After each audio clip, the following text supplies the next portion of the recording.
Aloha, welcome to On the Porch, Southern California's longest running virtual gathering of Hawaiians and Hawaiians at heart. And Stanley, you know what I'm saying? Oh, so feel so privileged. God. and we have our On the Porch ohana right here. And of course, this program is presented by the Sandwich Islands Social Network, which serves Hawaiians and Hawaiians at heart away from their island home.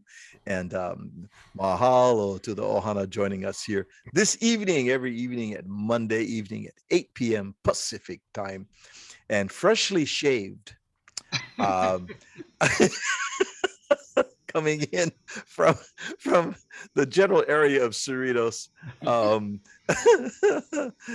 and we're glad he did. Is Uncle Larry Nduha, who is looking quite dapper this evening. He and Auntie Hetty, who we love dearly, are here. And so, how you guys doing? How was your this past week? What you guys been up to? Well, pretty good. We had our booster, Ah, and I didn't know that at the same time I took the flu shot, and she asked me, "You want a strong blue shot or flu shot, Blue shot. or the weak one?" I said, "Hey, I'm not a doctor. I don't know what's going on. I just here to be served." So she said, "Well, there's a strong shot and a lesser shot for the seniors. So a lot of the seniors want a lighter shot for the right. flu. I didn't know that, so I said, "Well, give me the strong shot. If I die, I die. I don't give it." So anyway, she gave me the strong shot, and I also had the Oh COVID boy. booster. So we're So all you right. had okay for the record here, because Stanley's making notes over here. Uh, for the record, you got your COVID booster shot, Yeah, right, and you also got the strong flu shot. right, right. And also, I heard on the news about 2 hours ago Yes. that there's a special deal going on that the government granted one of the colleges or whatever, and they're coming out with a one shot takes care of all variants and all that. You guys heard anything in the news on that? About No. 2 hours ago, it came on. It's what do you call it when you have that magic wand or the silver bullet? But yeah, it was on the news. I came home and I told Hetty right away. I said, "Hey, good news! Something about a shot been discovered that will take care of all variants."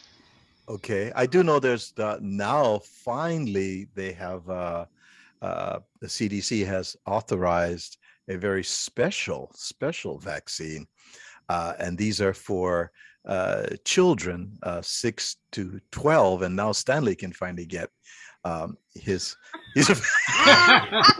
Stanley get his Keep shot. going. Huh? Keep going. Keep you going. can, hey, if you can do blue flu shot,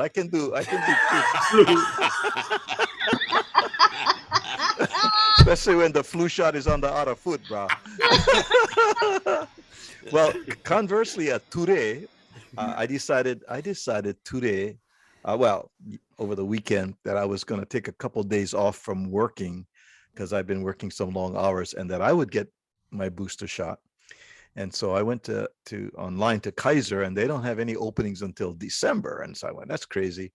So Kay said, why don't you try CVS or Albertsons? And I went, oh. So I went online for Walgreens, and I wanted first thing this morning is what I wanted. So just in case, today and tomorrow I start feeling yucky or whatever's. And so then I printed up this form, right, from online. It's a two-page form. They went all the questionnaire, all the stuff they want to know. Um, and, ethnically, right? Either you are Hispanic, Caucasian, or other, right? I, I, hi, Charlene. I just saw you pop in. Hi, sweetie. Get this. Hi, Charlene. So of course I check other. Then I make up my own box, right? I put right. And it's real small because and I had this little Sharpie, right? So I put my own box and I check. I said, Pacific Islander / Hawaiian, next to it. So I get to Walgreens. I have the whole thing filled out. I took time to fill that thing out. got to fill in whether you're Medicare or who your Kaiser plan and all your numbers, all that stuff, right? Took time. And so I standing in line over there. It turns out I was standing in the wrong line. He came to pick you something up, and no, it came for my booster. You're in the other line, sir. Okay. So I get over there. Pull me up behind that, they get the plexiglass. I hand me the stuff. They say, I want to see your driver's license, your Kaiser card. I hand them all of that. She looks at the form. She said, this is a wrong form. We don't use that form here. So she hands me a clipboard with a pen. Go sit in the corner and fill this out, So at least it had Hispanic, it had Caucasian, and then it had indigenous slash Native American slash Pacific Islander. I just went, okay, I guess. Shoots. And so they gave me it a shot, and then they make you sit down for 20 minutes so that see if you're gonna pass out or whatever. And I got in the car, and so far I'm fine. But that's my adventure today. So yeah, Uncle Larry, I had one booster adventure today too. My goodness. And Tehedi, you had your arm hurt. Your arm hurt. You had yours already, right? No, she had it with me. Oh, you both you guys went at the same time. Oh, okay. We were number 1 and 2 in the Yeah, we were the first will at the call line. Cerritos, close to on 183rd. Cerritos is a clinic in Cerritos. Oh, okay. Kaiser Clinic. Okay, yeah. And so, but my arm hurt for one day. But I'm feeling awfully tired today. But I told her they gotta be a little hurt. That means that thing is working, It's supposed to be, right? Yeah. Isn't that because they hit the muscle? They go through the muscle, though. Yeah. That's why it hurts so much. Goes Right. to the Goes muscle. right to the muscle.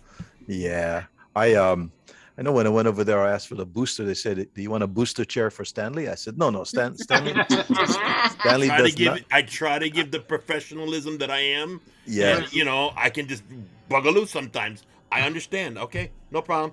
Go get your blue pill. We're ready for that. Okay. Anyway,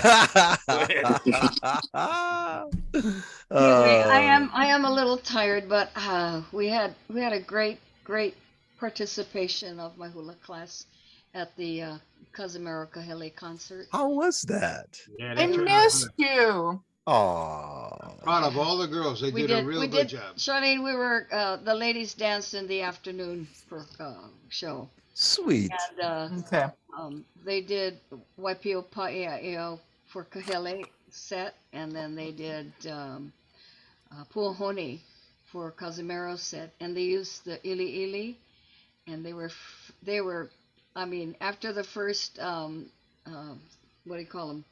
First verse, people were clapping. Oh, Nice. Nobody Nice. dropped the rocks. The rocks. Nobody dropped it. But they did a real good job. I was so proud of them. And like I said, they came on, and the elderly ladies, the seniors, they got a special type of mana. I tell you. nice. Real Nice, beautiful. nice. Some good feeling about it. Good.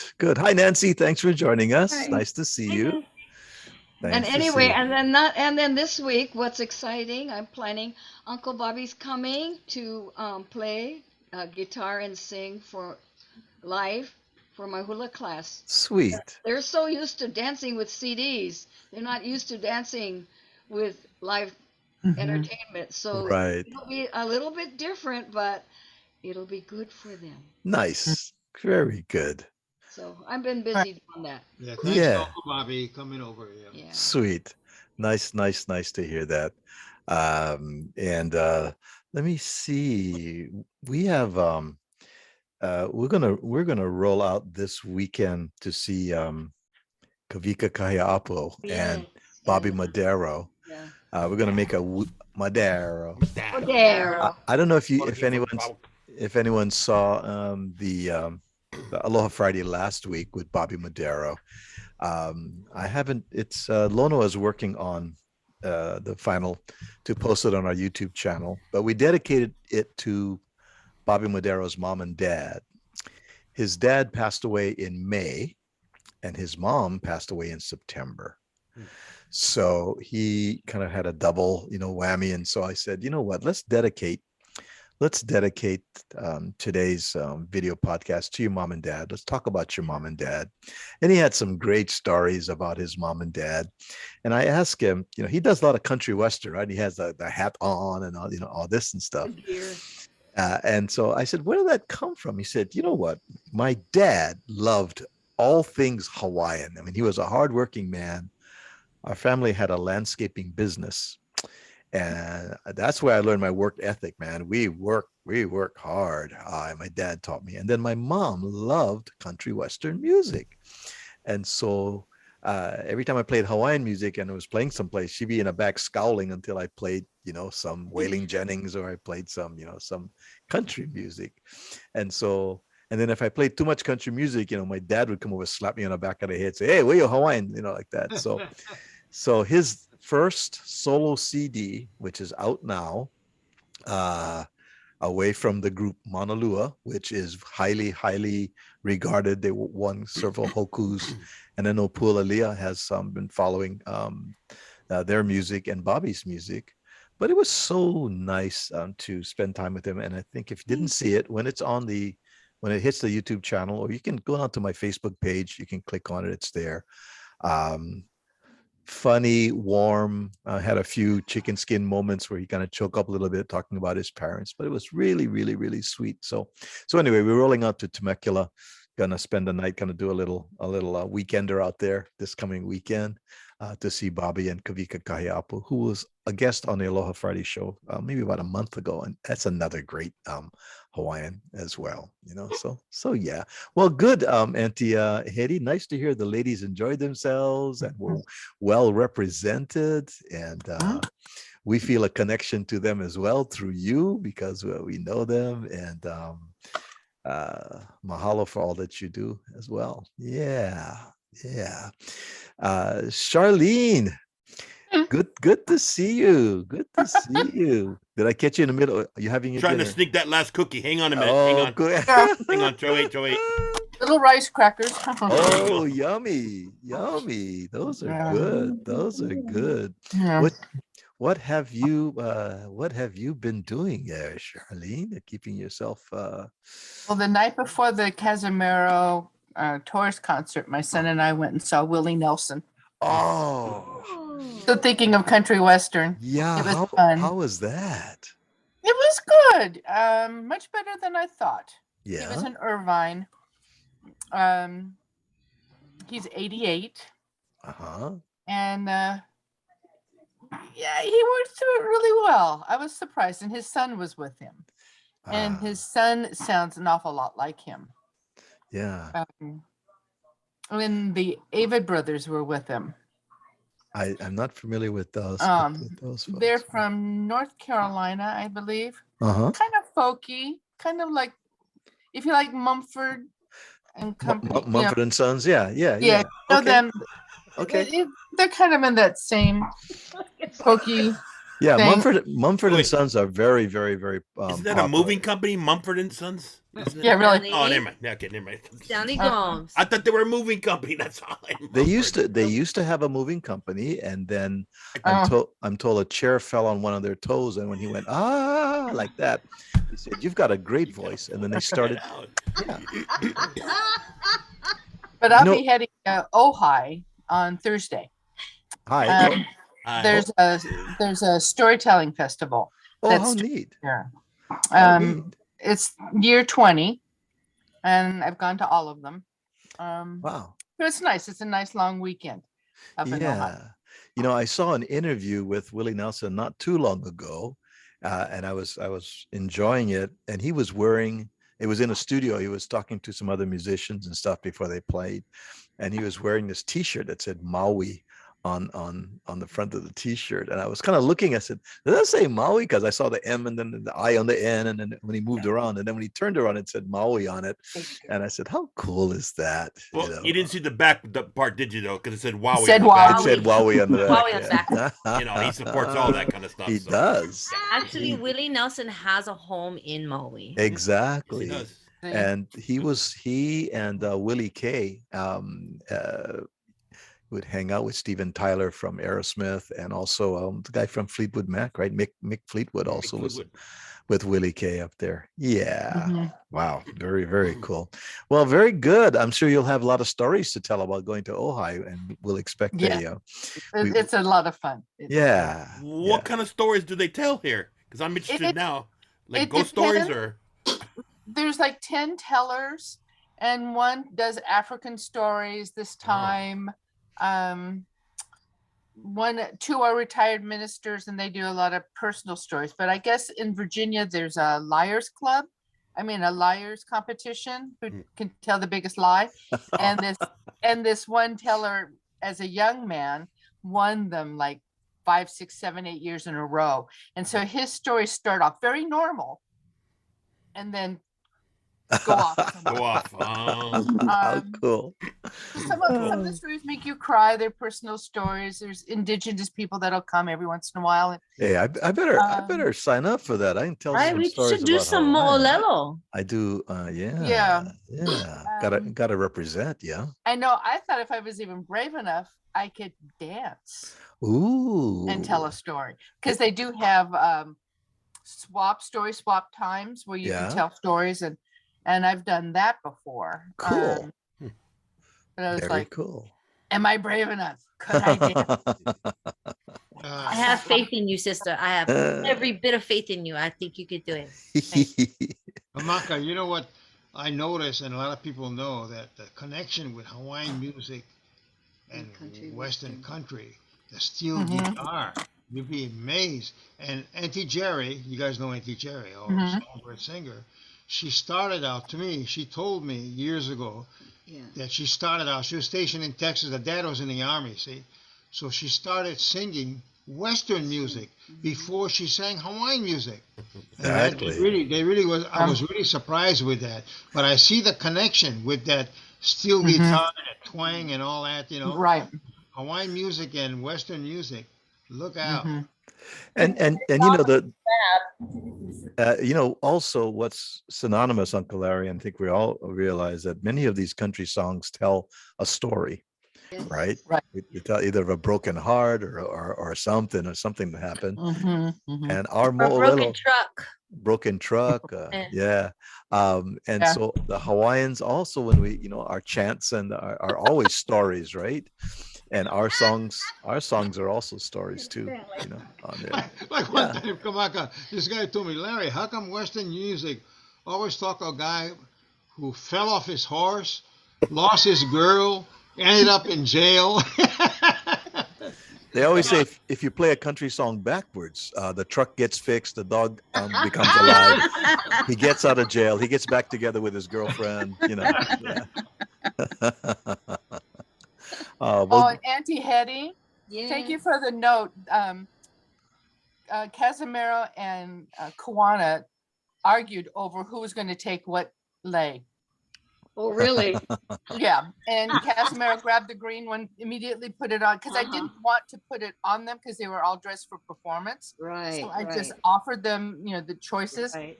And Kawana starts dragging the maroon one over, and he goes, well, that's the color of my island. And Casimiro's going, and that's the color of my halau. And so they were like dragging them around the table, but they had put them on. Kawana held it on his arm. Yeah. When he was Casimiro playing it, it was immediately put left on. on it. It was nice. Yeah, they were so funny. Yeah. Very good. That was a good show. I really enjoyed it. Charlene, nice to have you join us, and for sharing as well. Yeah. And Nancy has joined us as well. Always good to see you, Nancy. And thank you. Nancy always has great adventures during the week. I do. Either she's baking a cake with a toenail in it, or she's doing. That was Paula's birthday caking game. That was funny.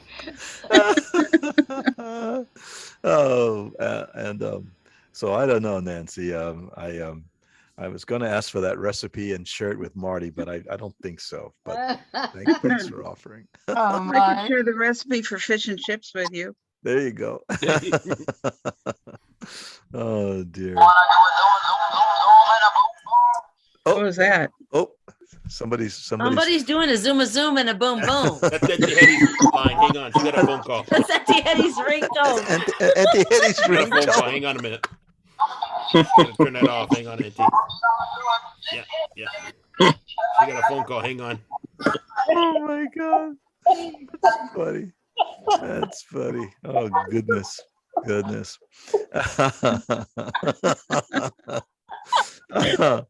is too much. I love it. I totally love it. Oh my goodness. But Nancy, you are in a field of daisies. And was there a movie, Field of Daisies? No, this Field of Dreams. It was, I guess. Field of Dreams and Lilies of the Field. Lilies of the Field and Well, Field then of there was Dreams. that. There was I think it was a Broadway musical called Everything's Coming Up Daisies, right? Oh, okay. Everything's TV show coming for a up. while, pushing up Roses. daisies. Pushing, or though there was Pushing Daisies. Yeah. That was a good show. All right. So I love daisies. They're my favorite flower. great. And I think the first time I saw I didn't see a daisy until I had flew from Hawaii to California. And you come from the islands, you always think that flowers have a fragrance to them. Except No, they don't. except the hibiscus and the orchid. Well, but all the other flowers that we're familiar with, you always go over and you smell the flowers when you get it, whether it's a rose or it's a plumeria or whatever, right? Carnation, puakene. I went over and I stuck my nose into a daisy. I was like, ew. It's a stinky flower. I don't notice it being stinky. I've never noticed that, but Well, I've always liked them. if you were, they're beautiful to look at. But if you come from the background of a plumeria, or you come from from a Hawaiian Yeah. background of pikaki and all of that, right? Yeah, that's a good save. That's a flower. great save right there. Well, thank you. Yeah, I got it. And that was a great save. Yeah. Let me tell you It must be in the family of the marigold, because my mother used to call them the okole oi oi. And You Stanley, guys are ruining my flower.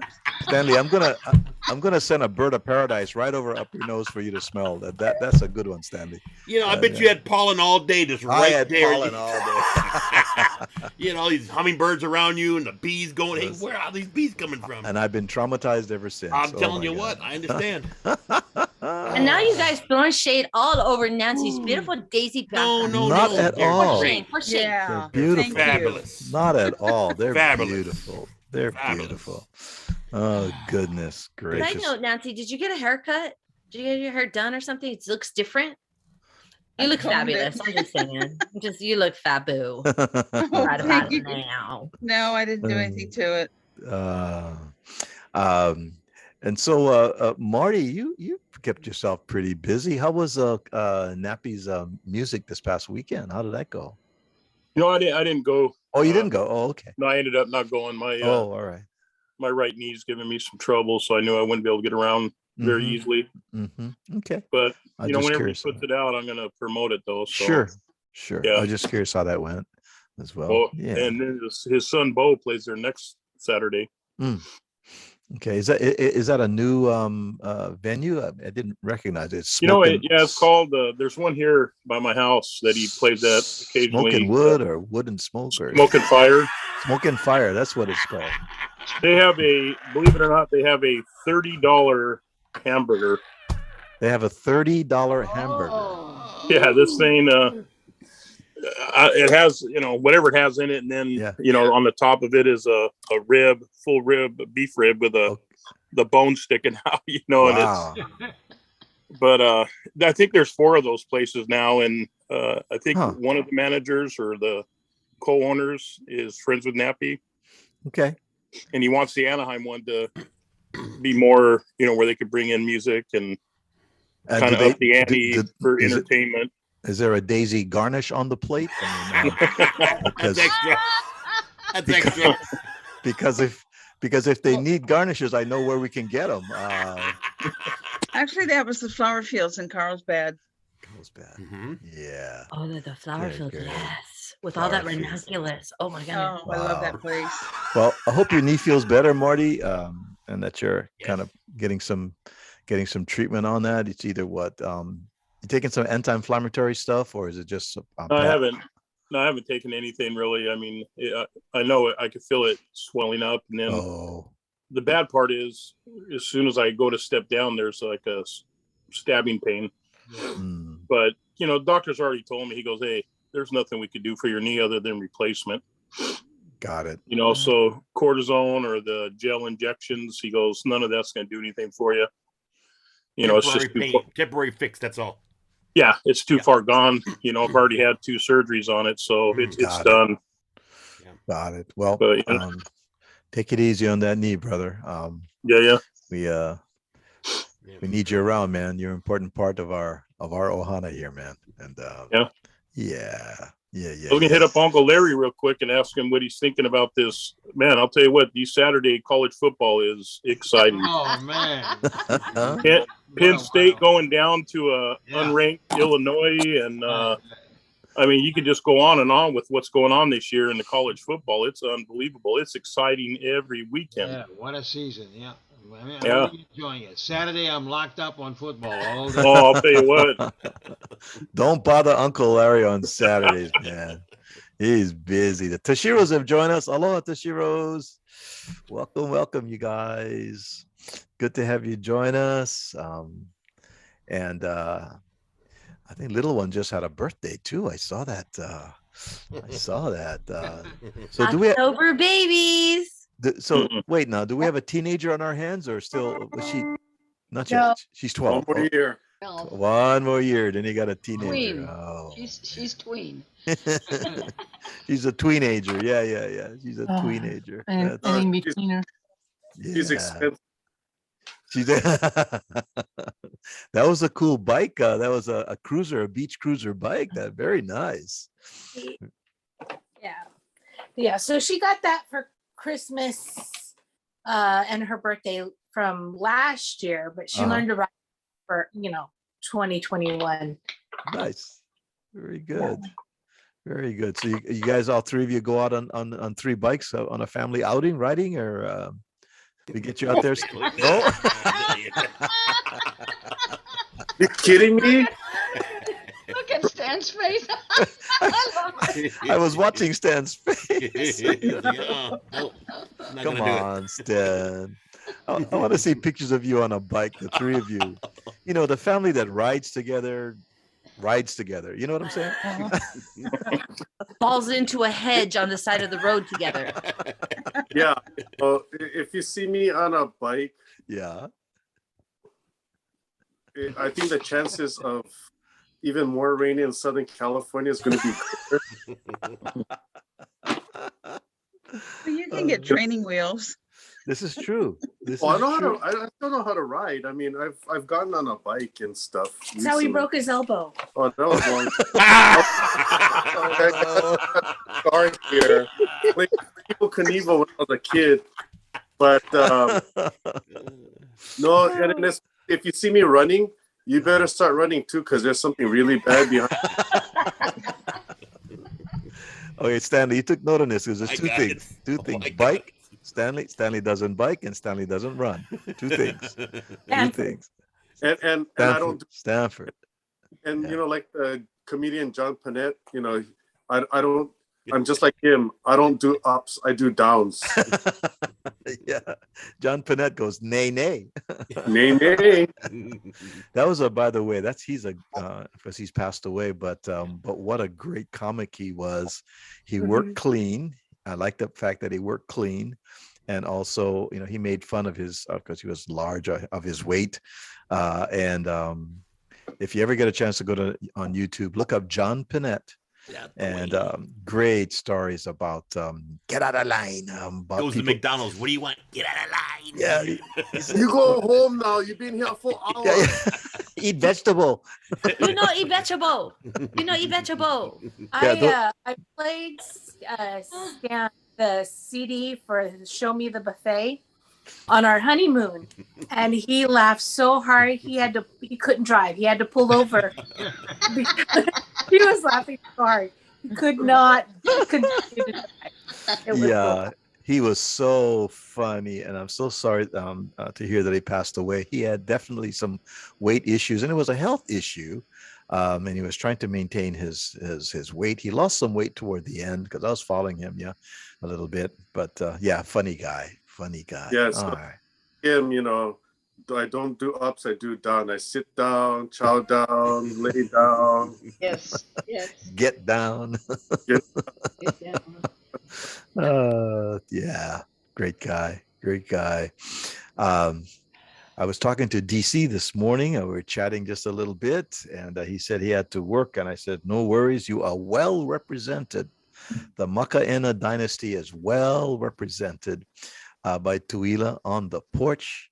And we're happy to have you on board, Tuila, representing the Kua Ali'i,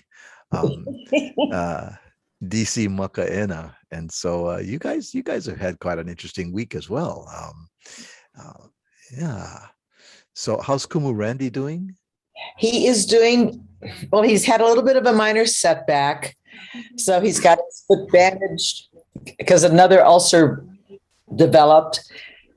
He's been working really hard on being able to walk and physical therapy and stuff. And apparently he was putting too much weight on the bad foot, and the wound opened up and it kind of set him back 6 months. Oh my. So he's got his foot elevated and is hugely bandaged. And whenever he's sitting, he's got to put his foot on a chair or something. So he's down about that. He truly is. Give him our best. Yeah. He's in good spirits. He's in good spirits. Last Saturday, we normally have workshop twice a month, Hawaiian history with him. And it was canceled because we were doing a sewing thing for our new costumes for our Christmas show. Oh. But Uncle was going to be there, so I brought in lasagna, big pan of lasagna, and salad and dressing, and somebody brought some dessert and stuff like that. So I serve Uncle like I always do, and I gave him a nice square of lasagna and a lot of salad and all that jazz, and he's eating it, and everybody's eating. I said, "Uncle, you want a little more?" He said, "Sure." So I gave him some more. We had a third helping. Wow. Whoa. Almost a quarter of that 12-inch pan. Okay. And then there were 5 of us. So we were eating our thing. And I sent home about a third of the Alfredo for him and Josh when Josh came home from the concert on Sunday, because he was going to be there and all whatnot. So when Josh picked him up at the halau after Saturday's Hula and Lehulu workshops that were going on, he said, "Oh, this will be great, because by the time I get home, I don't have to cook. I can just heat it up for Dad and I." And he's really looking forward to it. So Tuesday, I go to halau and I said, "Well, Josh, how'd you like the lasagna?" He says, "Dad ate the whole thing." I said, "What?" He said, "I think salivating to have lasagna," and I asked Dad, "Where's the lasagna?" He said, "I ate it today." Well, that's a good thing. He has a good appetite. That's good. Yeah. But, so I cracked up. So now I know if I make lasagna, I'm going to have to make a double batch, so at least Josh can get some. It's not going to be around like that. Nice. And do you use ricotta cheese in your lasagna? Yeah. Okay. I really do. And I stuff it thick. So kind of like I have to put it on a cookie sheet because it likes to overflow. Mm-hmm. Good. And lasagna is my favorite dish. So my birthday's in February. Okay. Hint. You might as well put in your order now, Nancy. That's You're right. absolutely We correct. have the website for our Christmas. Oh, nice. Yeah. And for the fundraiser, it's at givebutter.com/Kalana Hula Studio. All right. And they've got different levels of contribution or donation, and each thing includes something. So, and if you decide you want to do a fundraiser, just put it in my name and I get credit. Oh, okay. All right. Well, thanks for sharing that. That's very We have nice. a brand new Keiki. She's probably 8. And she comes from a big family. She's leading all of us in the fundraising donations. Of course. She raised over $3,000. Wow. You know, there's a cousin that donates $10 in her name. Another one does this and that. And then each one of her grandparents donated independently $100. I mean, huge family. And we're going, good going, Curl. You keep it up. You keep it up. We don't have to work so hard. That's nice. Well, you know, I was talking with DC this morning because there's and I guess they've just started it a couple of months. I guess it's the first Sunday of every month in Huntington Beach called the Aloha Fair. Yeah. I don't know if anyone, if you've, they've only done it for a couple of months. It's produced by LA Radio, I see, and I only know as much as I see on the flyer. And it says there's food court, there's entertainment, there's live performances, fire knife dance at the end. It goes from 11 to 6, and it's on Beach Boulevard. Beach Boulevard, yeah. And so I was talking to DC and saying, you know, I'd like to go check it out, and so I gave him the address, so he was going to go scope it out and to see you know where that is, and we might roll out on Sunday because it's right after Halloween, right? So that's the first Sunday is November 1st, if I'm not mistaken. The first Sunday is November 7th. November 7th. What is the first Sunday? November 7th for November. Because November 7th. Okay. So November 7th then. Yeah.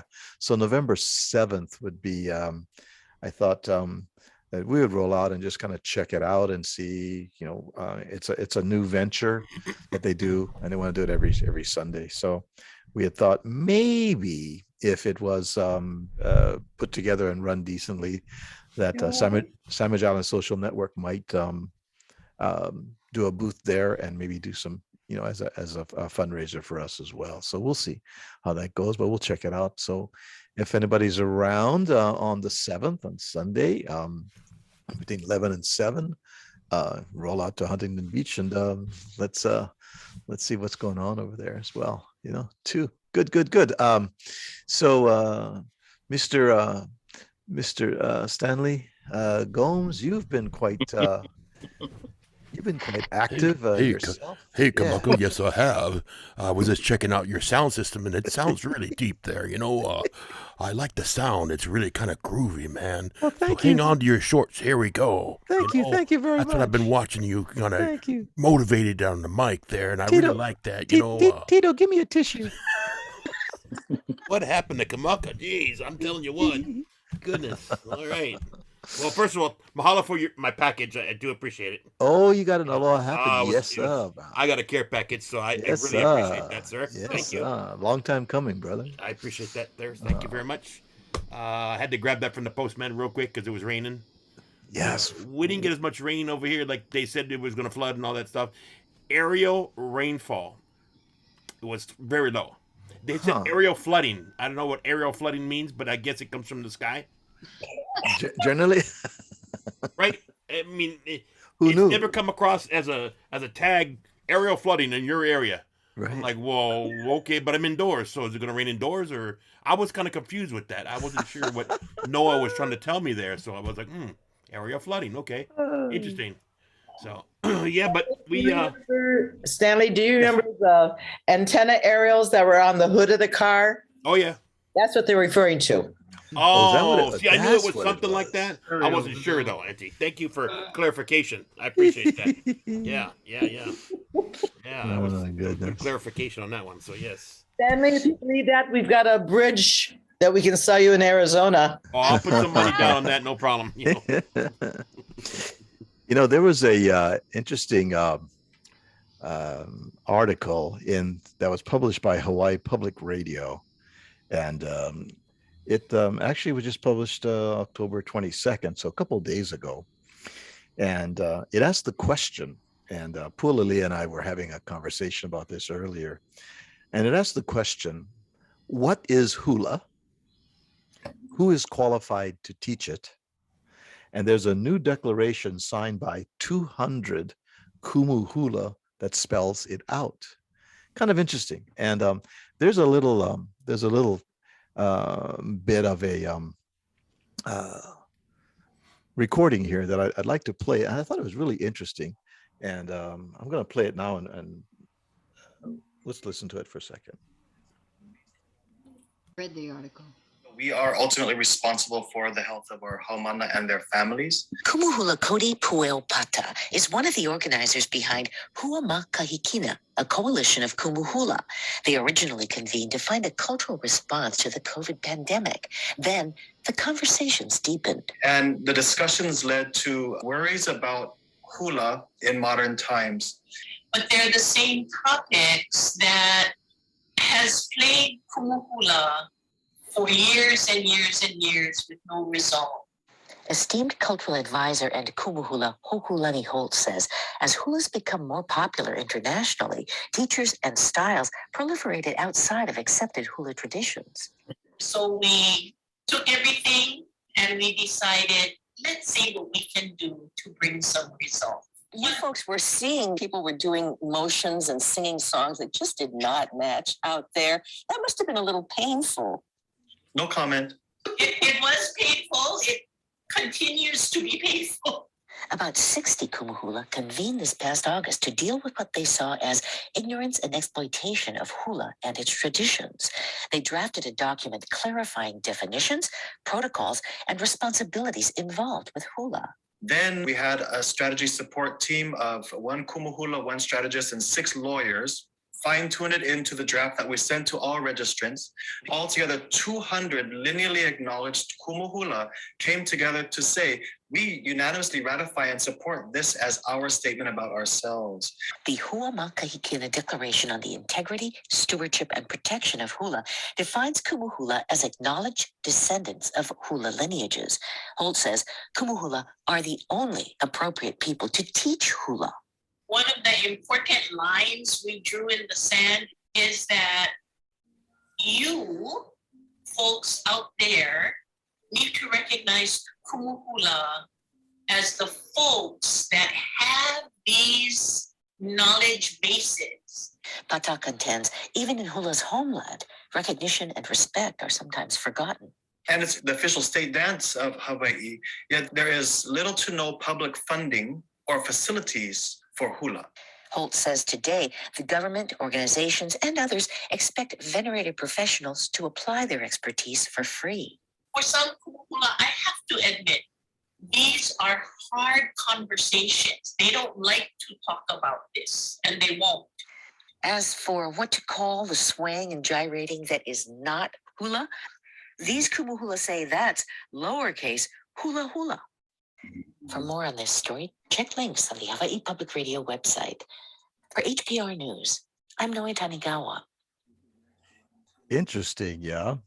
And when I heard this and I saw this, I read the article. I reached out to Pulalia, who is lifetime Hula is Life, and we've enjoyed her hula performances over the years. And we look to Pulalia, and putting aside all of the jokes, and we all enjoy that. But I thought I would just put that to Pulalia this evening and kind of have her share, as one who's a lifetime hula dancer, has seen all of this come to pass over the years, and she and I have had interesting conversations. And so, Pulalia, your thoughts as you saw this? It's a Hua Makahi Kina Declaration: integrity, stewardship, and protection of hula, protecting against a cultural misappropriation, exploitation, and abuse of hula, signed by 200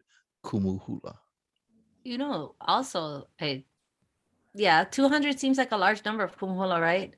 But when I look at the list, I'm like, oh, well, we're so and so and so and so and so and so and so and so and that. So even though 200 seems like a large number, I'm going to estimate it's about maybe 10 to 20% of the Interesting. kumuhula, across the board. Now, I'm not saying that what they're saying is wrong at all. Actually, I think it's about time that there are sometimes that somebody has said something, because there is out there living in the world right now. Unfortunately, these are supposed to be respected kumuhula who are actually selling kumuhula-ship.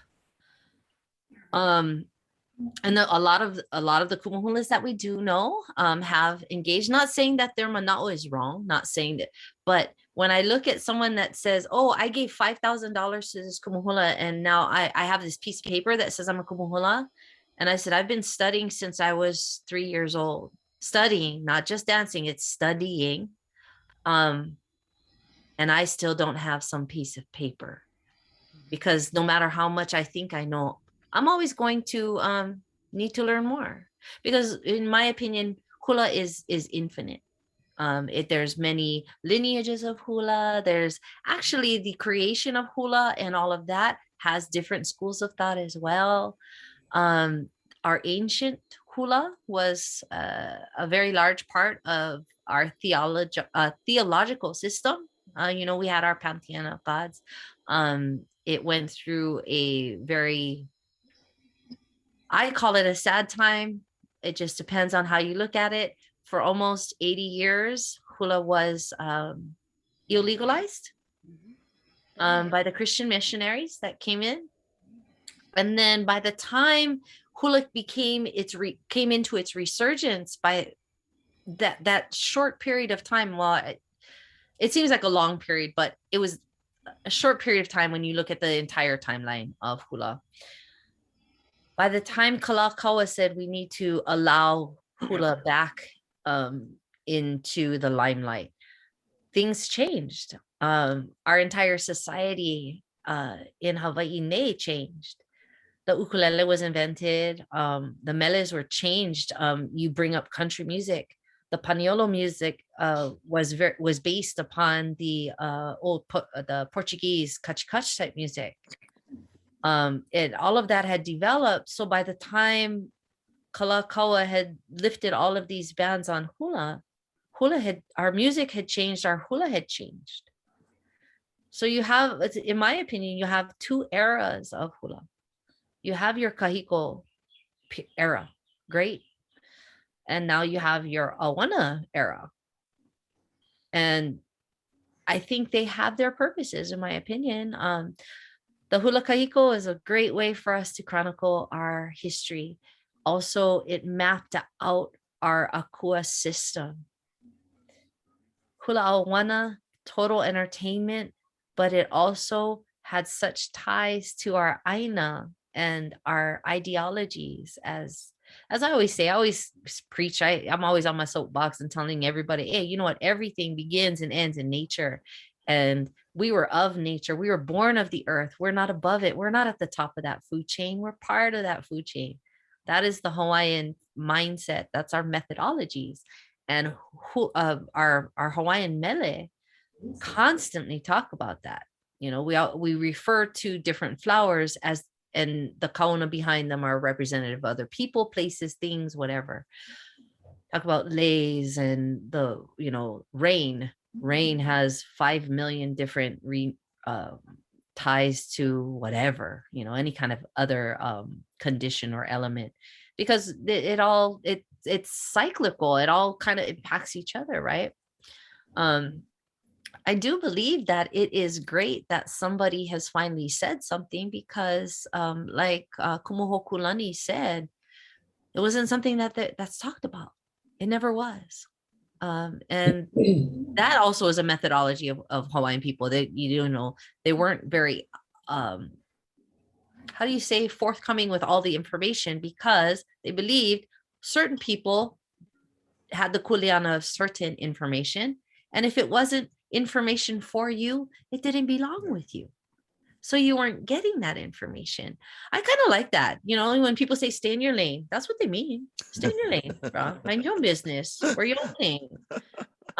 But but as somebody who has had the opportunity, even though I'm not a kumuhula, I've been given kuleana in which to teach.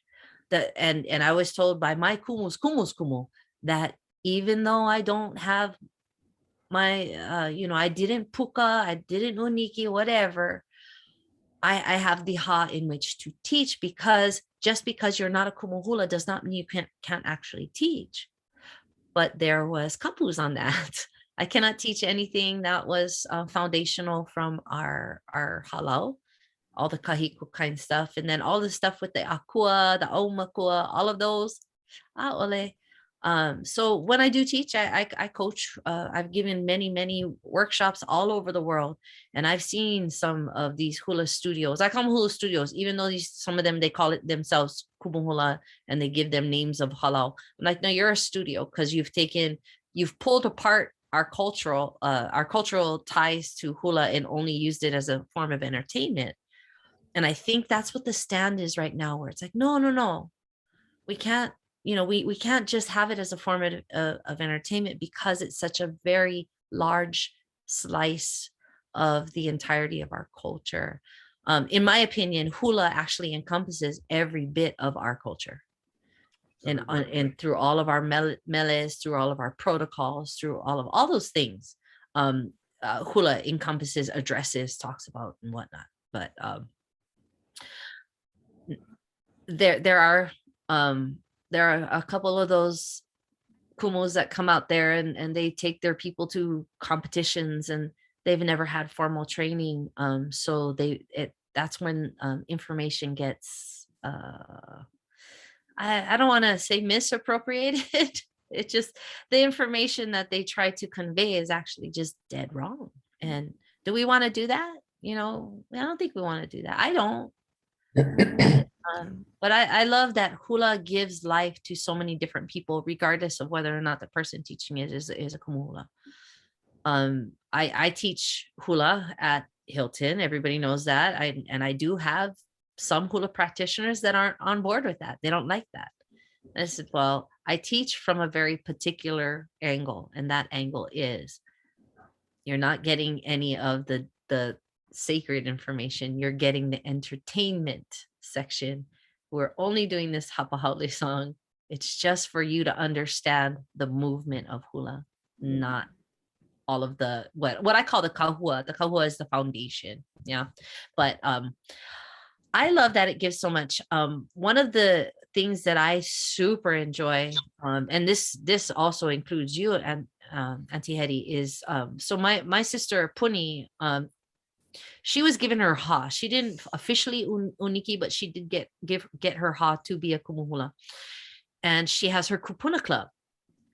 And whenever I see these kupuna, and they just come alive when they dance, and I'm like, if there's anything that is a good definition of hula, that is it, right? They come, the smiles on their faces, you could feel their energy, and it gives them purpose. The enthusiasm.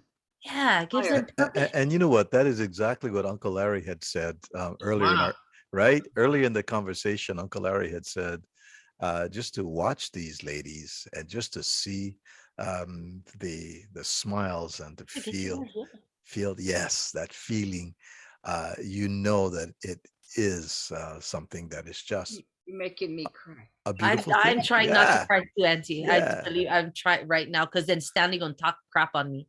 But I just want to let you guys know that it is deep. I don't claim to be a dancer, but I tried this before, and I've had 3 kumus and I only kind of listened to 2, because that's what I believed, that they knew what they were doing. There was one that I'd be like, we just here for the money, I guess, and it showed. I mean, it showed. And when you ask a kumu, what does this mean? And they say, oh, go look it up. Okay, that's fine. I'll go look it up. But when I come back with an answer, I hope you have the answer, because I want to know from you first, because you're the kumu. So you say. And it was a big old thing, and never really got along with that too well. I never really dug into that, and I like I said, I don't claim to be a dancer with the chunky okolis, because we are worldwide, Yes, you are, Stanley. And but I had the highest respect for somebody who can do a duck walk across the stage without falling down. Myself, you're gonna need a crane, you're gonna need a paramedic, you're gonna need the fire department, you're gonna need everybody coming to fix the floor. Absolutely. You're gonna need construction, you're gonna need a lot. But anyway, it's kind of sad that it has to go in this direction, and it's like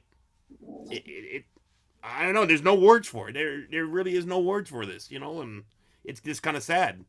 I think to Pulalia's point here, and to your point as well, Stanley, is that now we're having this conversation, right? Because up to now it was really not addressed and spoken about, and so I think it's very cool that now we're at this point, as Hawaiians and Hawaiians at heart, who we love dearly our homeland, that this conversation is coming out. And yeah, Pulalia, 200 sounds like a big number, but you're right. It's just kind of scratching the surface and maybe a beginning, right? At least there's a beginning now. And if you go to that article, I think I posted it on Hawaiians at Heart. There's also an attachment on there. It's like a 14-page attachment that you can look up. It's a PDF. Quite interesting. It has the list of those 200 plus kumus who they said signed the agreement, and I'm nowhere near. I came to Hula very, very late in life as a Hula mom, but even I recognize that there are some notable kumu hulas that aren't on that list. Now, is this from just the islands, or is it from everywhere? I mean, is it a national thing? Everywhere. It's everywhere. There's mainland kumu on that list. Yeah. Oh. Actually, even some from different countries. Oh, you're gonna have to look that up. You know what people got to realize in life? You got to face the fact that you got to accept, to a certain extent, evolution. Or not, we'd be back 2,000, 5,000 years ago, or whatever. But things evolve in life, and you got to accept that. It might become toward the mainstream, but the difference with when the missionaries cut it off, and then Kalakaua brought it back, and with the advent of the ukulele around that time, and then we get into the modern hapa haole situation, and things just evolve. We have to face that. And that's the real world. You cannot rewrite history and say this didn't occur. Sure. My mother and my father. Absolutely. That's exactly my point. It has become part of our history. Right. Period. My sister learned from Auntie Alice, whatever, and Haiti had Auntie Alice back in Kalihi.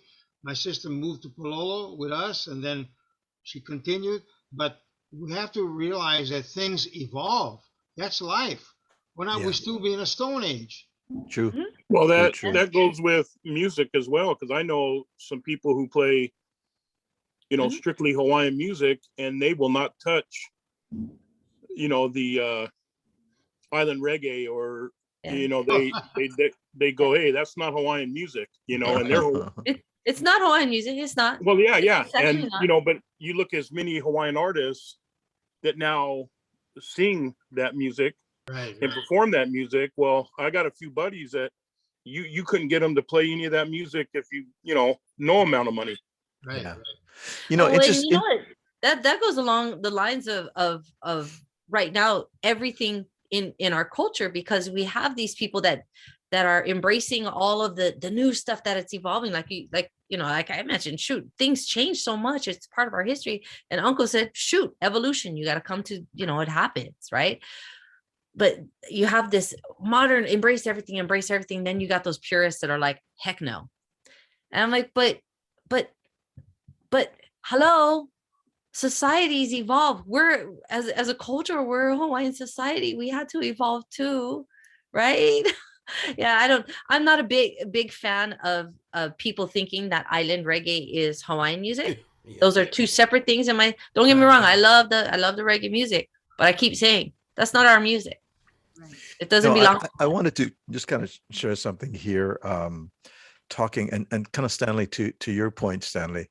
And this happened at NAM several years ago, and Pulali and I were there, and a lot of the Samajalan network, ohana, we were there. And I was talking to Chris Kamaka from Kamaka Ukuleles. And looking down, if you've been to NAM, you have all these vendors, and it's kind of like ukulele row. For about 5 or 6 rows is nothing but ukuleles, right? Different ukulele makers, and you get people from Hong Kong and Taiwan and Korea and all over, right? Stanford, you're there. We've seen that, okay? All right, and you see these little pink ukuleles, plastic with the sprayed on little flamingo stickers on it and stuff, right, hanging up over there, all different colors. So we've seen those transparent ones and whatever. And so now I'm standing there with Chris Kamaka, and of course, all the great ukulele makers, Kanilea, and all those the island folks are there too. So I'm talking with Chris Kamaka, and I said, what do you think of those plastic ukuleles over there, and that people buying it? And I love what he said. He said, Kamaka, at first I will admit that when we saw that, we were going, what the heck? That is just horrible, horrible, horrible, horrible. He said, but here's what I began, and here's my evolution of my thinking, he said, quite frankly, mom and dad sees that their child has an interest in the ukulele. Yeah. And so they're not going to spend $300, $400, $500 on a Kamaka ukulele. They may go to Kmart, they may go to Walmart or some place and buy for $12.50, or even go to Amazon and buy for under $25 a plastic ukulele for the kid to go kerplunkety plunkety plunk. And if I pay for some lessons and the kid learns and whatever's, and he sticks to it, they're going to upgrade. And if he doesn't stick to it, the parents were only out for $12 or $25 or whatever's, right? But the kid sticks to it. And eventually, you know what, Kamaka? They're going to come to us. They're going to come to the Kamaka ukulele because the kid is going to. So I apply that to maybe someone wants to learn the hula. You see what I'm saying? They go to somebody, they go to someone now that is teaching hula, right? And I just got 2 folks want to join us over here. Get Bob Nalawai and what is Uncle Bobby? He just texted Ken Ing wants to pop in. So check it out. So just to complete my thought over here. So keeping that in mind, these folks may start hula, right, with someone that may not have all the skills and know everything about it, but they start learning some of the basic steps and and going through it. And if they say, I'm not interested in it, they're gone. But if they stick with it, they realize, they go, there's got to be something better. And like the Kamaka ukulele folks, these folks will upgrade, right? And they will find the path to the kind of hula that absolutely. You know what I'm saying, right? Pulalia. Yeah. I mean, like speaking of the ukuleles, one I teach ukulele as well, and I always tell parents that don't start with the Kamaka. You don't start there. Because not only are you going to have a very expensive shelf piece collecting dust, that's not where you want to begin. Everything has its purpose. And they're like, well, we don't want to get those cheapy little $40 ones. So you know what? Your 5-year-old kid, that's that ukulele's purpose right there. Yeah. Everything has a purpose. Yeah. So even for the hula dancers, you might say, well, maybe these folks that want to just start out, maybe they're really young or whatever. If they start with a kumu hula and they're taught the right way, that's good. But think about the gazillion kids that come, and they're not ready for the discipline. They're not ready. They need to learn that, because if you go into a halau with a kumu hula, I mean, automatically you're gonna have the commitment. You have to better have that commitment, or you get your okoli kick, right? So all of these others, have their place, right?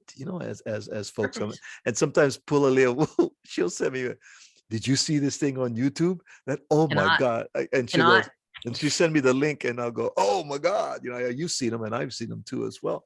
But you know what? They all kind of have their purpose. And, yeah. So I just have a wish on hula. And this is, I know this is going to sound like I'm just being catty, but you know what? Even if you're not the best hula dancer, go ahead, keep taking the lessons, keep doing it. But baby, you don't belong on stage. So I'm just gonna say that right here, right now. You don't belong on a stage, much less on YouTube. But keep studying it, learn it. But if you're really, really bad, you're the one that does not belong up on the stage during the Kanekapila. Now, someone that does belong on the stage with his guitar is Bobby Nalawai. Hey, Uncle Bobby. Uncle Bobby. Good to see you. Hi, everybody. And someone who has been asked to leave the stage is Dr. Ken Ing. I would never ask you to leave, Uncle Ken. So welcome. We're just having a great discussion about hula, and welcome. Good to see you. And Bobby, I'm a little birdie said that you're going to be doing something really special this coming weekend, if I'm not mistaken, with a special group of ladies. Is that true? In the Cerritos area, or That little birdie was what, a hummingbird? no, she knows all the words. She wasn't humming. So. I don't know if she's a hummingbird, but she got one heck of a slipper. You know what? Granted, Auntie get, very powerful slipper. The thing that worries me the most, yes, my mother's hand on the back of my head. Ooh. And remember, Ma's gone. And so, I start playing for hula dancers, and my mother loved her hula. If I screw up, Auntie's got nothing. If I go like this, Auntie, you know what happened. Well, as Auntie Hetty had said earlier in our discussion, is that it's one thing to play to a CD, to a track, but it's another thing, and it's a beautiful thing to play to live music, hear a live voice, and your contribution, Bobby, to that is going to be a beautiful thing, and that's going to be great. Yeah, I look forward to it. We're looking forward to it. It's totally different. A lot of dancers I know, especially the halau that I played for one time for a competition. They're girls. They practice all in front. They practice with a recording. They wanted us to strum just like the recording. They wanted us to pick just like the recording. They couldn't dance if we couldn't do that. Wow. I'm like, but that speaks a lot to the flip side of hula, the professionalism side. As a hula dancer, we have practiced with that kind, but for me, having that musician, there's a pilina you create with that musician. Mm-hmm. You start to anticipate each other, and that changes everything about your hula. The whole ano changes, your purpose changes. Some people don't want to do that. They just don't. They're like, nope, you got to be A, B, C, and D, and you better be on perfect time. But I think that's a learning curve for a lot of hula dancers, to find the having that gift of anticipation. Where is the musician or even the band going at any given time? Because you have to adjust. Yeah, where you really see it? I notice, like, when you're dancing to a CD, okay, the CD ends, you dance, you get off the stage. But when you dance into a live person playing for you, 2 or 3 guys or whatever, she dances, and either the leader of the troupe, whatever, after she dances, she always goes up to the player and give him a little smack and show her appreciation. That connection there caps it off.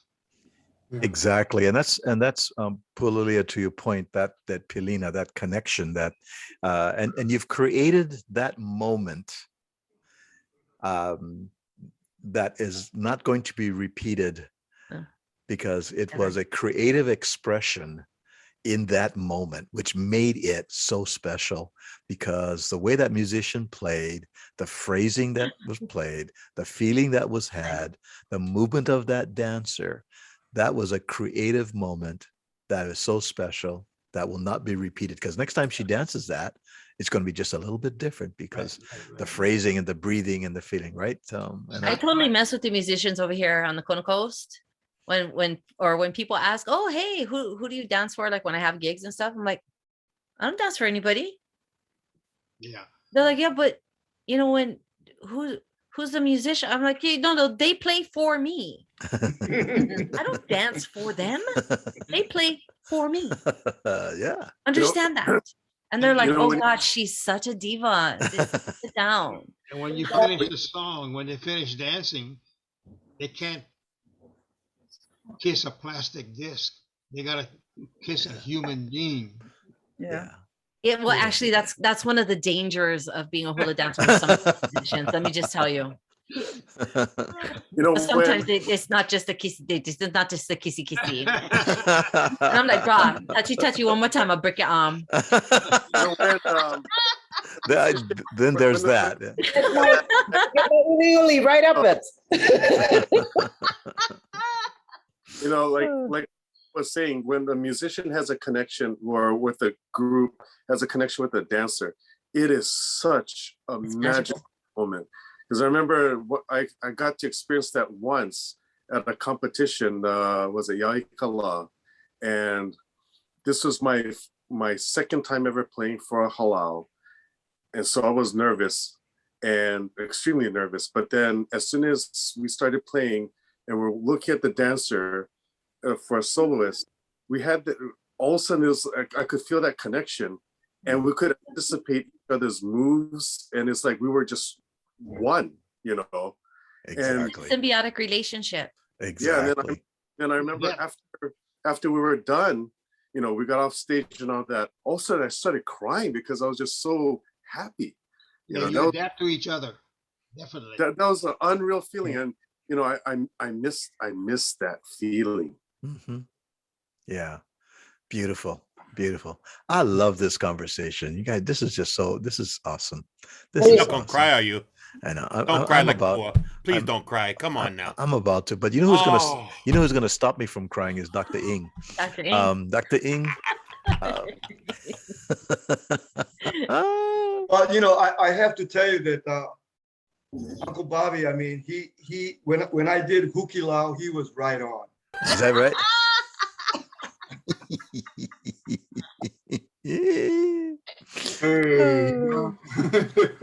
Sorry I'm late. I had an 8 o'clock client who insisted on coming in at 8 o'clock. I'm like, what? Anyway, well, there's a neighbor, so he's just half a block down the road. Oh, great. Yeah. Well, we took a vote whether or not to allow you in. So I noticed that I had a hard time getting my video going. I was like, what the heck? Just saying. Kept pressing the button, Then I saw Bobby like holding it down like that. I was like, oh. But I remember at our little gathering at the Huntington Park when Bob and was it Timo and of course Stan, got your little bass in there. Yeah, that was really fun. It was fun. Yeah. It was, yeah. That was fun. First time we played for human beings, long time. Side note, as much Awana as I dance, because that's, when people go Kanikapila, wherever we go, oh, Pulila's gonna, I actually don't like Awana at all. If I could never dance Awana again in my life, I would be all too happy. And I know that sounds weird. It sounds weird because they're like, you're a hula. I'm like, dude, if somebody starts putting behind me and free with the pahu, man, that's where I come alive right there. Boom. But I appreciate my musicians all over the world. I do. New world, Yeah. Speaking of which, Pua, I mean, that's what really got me about the TMT gathering, a year and a half, 2 years ago, because every day I'd log on and they would be man, and everybody would be doing kahika. Just blown away, absolutely blown away.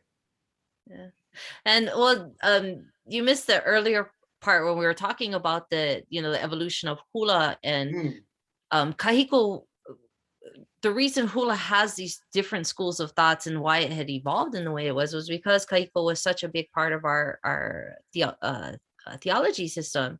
So the ahas, kahiko is very tied to all of that.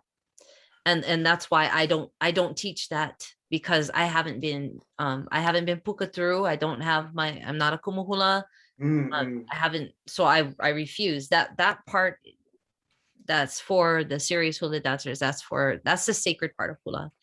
Awana is its purpose is mostly for entertainment. But yeah, and people are surprised to hear when I say that. I'm like, it's just the way it is. I don't know. Yeah, especially me, because your mother was such a beautiful dancer. Oh yeah, yes she was, and she was actually more beautiful when she'd use the bamboo stick on my leg.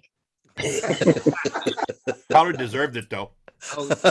Never. I'm just saying. I was her favorite. I'm just saying. I was her absolute favorite. Of course you were. Of course you were. Of course you were. Did she put you? And the favorite is demanded of perfection. Yes, actually, she's right.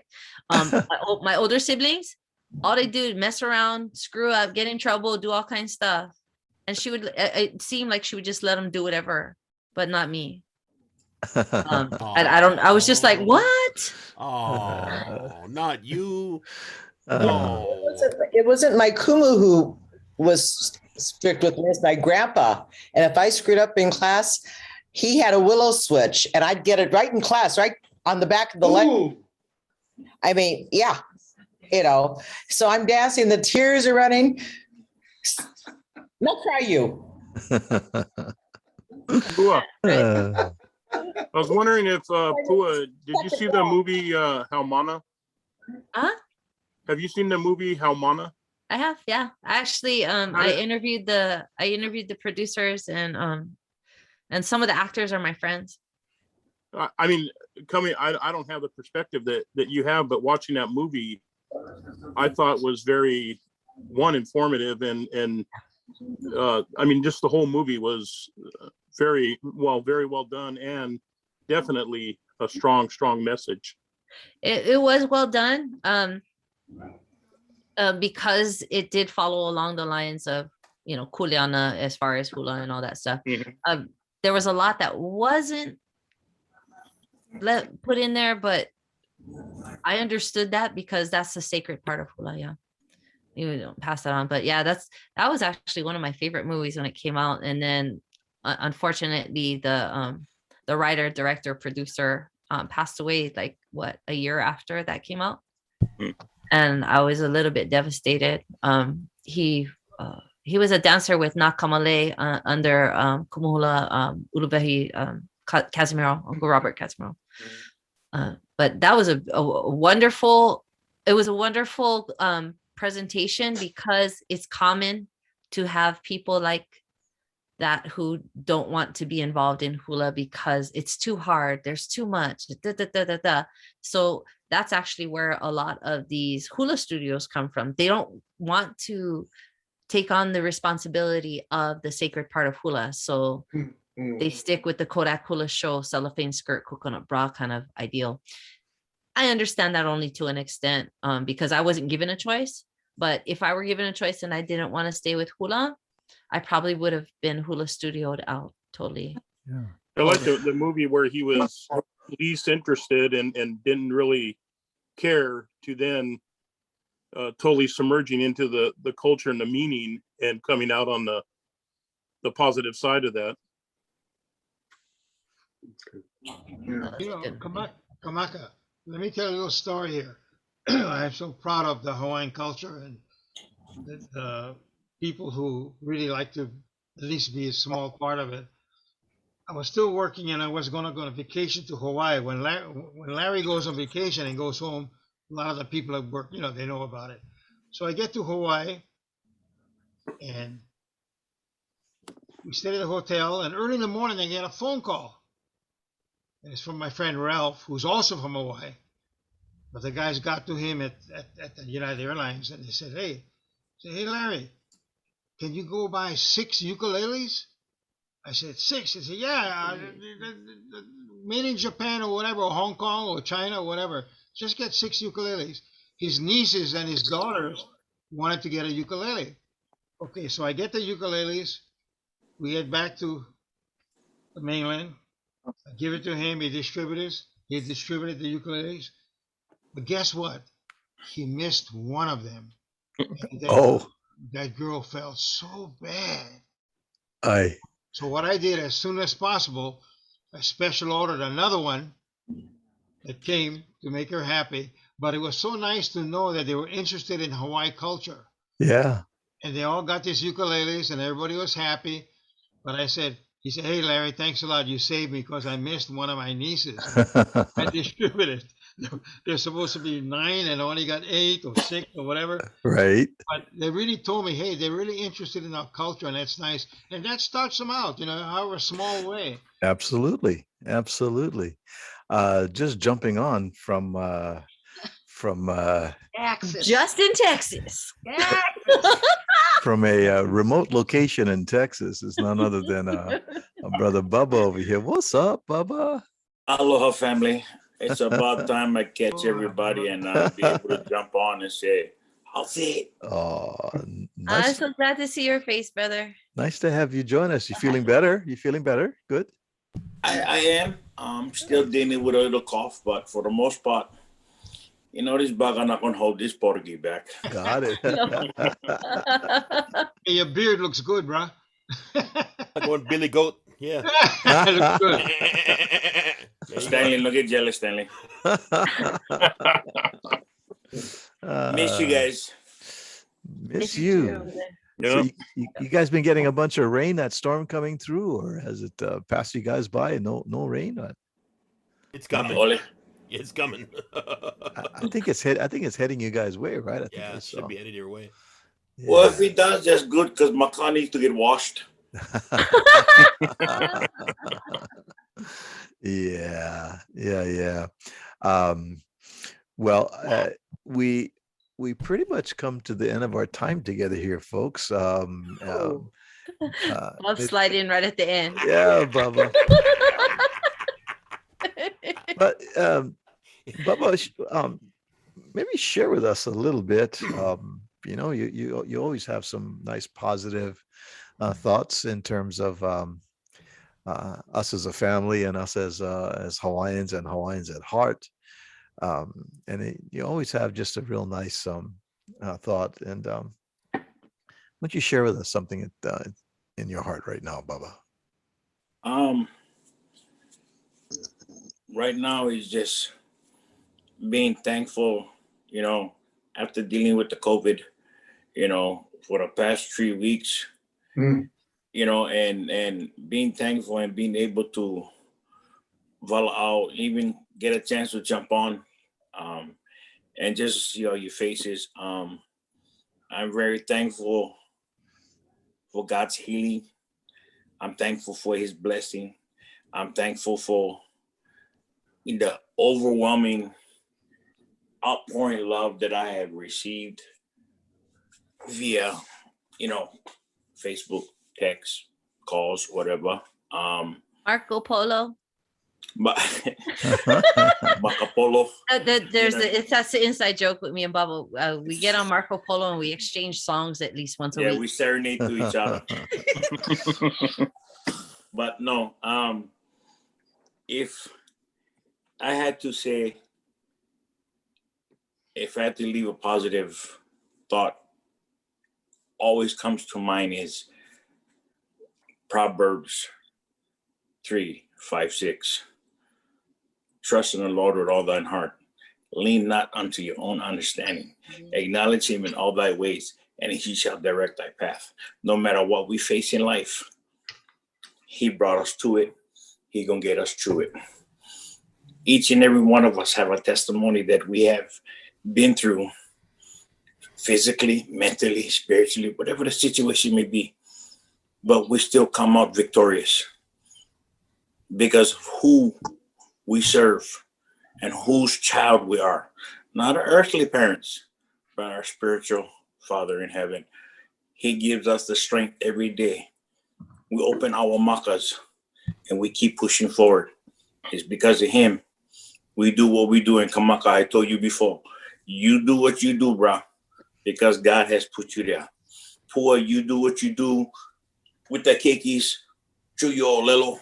You do what you do, passing on that love, that knowledge, that wisdom to the next generation. And you know, all you guys all have your own blessing that God has blessed you with. So with that being said, I just thank God for another day, another breath of life, another opportunity to be a blessing unto someone. That's beautiful, man. Amen. Appreciate that. Appreciate that. And you are a blessing, Bubs. You Indeed. know that. We get on, I get on Marco Polo and then I always like stop and then I'm like crying. I'm like, freaking Bob, make me cry again. That's funny. Then I keep sending Mr. Nalawai some country songs. Yeah. Send them to me, I But put no. chords on them and send them back. Pulilia, can you for some reason my camera no like work over here. I might have run out of film over here. Can you take on class picture of us? Absolutely. Let's Come do over there. this. Everybody in. Do the countdown. Don't do the countdown. Yeah, In whatever. 3, 2, 1. Alrighty. Sweet. Oh. Great to see everyone. We have many reasons to be grateful and to show gratitude. And one of the things that I am grateful for and I have gratitude is all of you that are beautiful hearts. And I'm blessed that we have all crossed paths and that we can meet each week on the porch over here and share our mo'olelo, share our stories, share our laughter, and share our blessings and talk about our how the things that we're grateful for. And that's a beautiful thing. So mahalo, everyone. Love you guys. Be safe through the week. And get tickets to Auntie Jerry's. Auntie Jerry's concert is coming up November 20th. November 20th. I'm jealous. Okay, so We got ours. if you in Get town, down. You know what, Buzz? I'll call you on Marco Polo. Get down. I'll take you to a concert. yeah, You're welcome. Auntie Jerry and Peppa Latui, Tui's son, is also on there. So it's gonna be a nice talk about a nice juxtapose of music, right? Yeah, you have our kupuna and then one of our next generations coming together. Like, Exactly. So I think that's going to be really interesting. I have the privilege of emceeing it and kind of starting off the show and doing maybe a little bit of stand-up comedy there, get everybody rolling. So come on down November 20th. All the information is on my Facebook page, Hawaiians and Hearts. If you have any questions about how to get tickets, whatever, you can just direct message me or whatever, and we'll make it happen. Love everybody. You guys have a great rest of your evening. We see you guys. Aloha. You guys. Don't forget Friday, Andy Bumatai with me on Aloha Friday. Oh, that'll be fun. That's going to be fun. So that's going to be 12 o'clock our time. Andy Bumatai with me, and then Wednesdays, Stanley and I resurrect the Babu's crew. When do you guys do that Jedi mind trick of the time? I know we do. When do you guys do that? 1 p.m.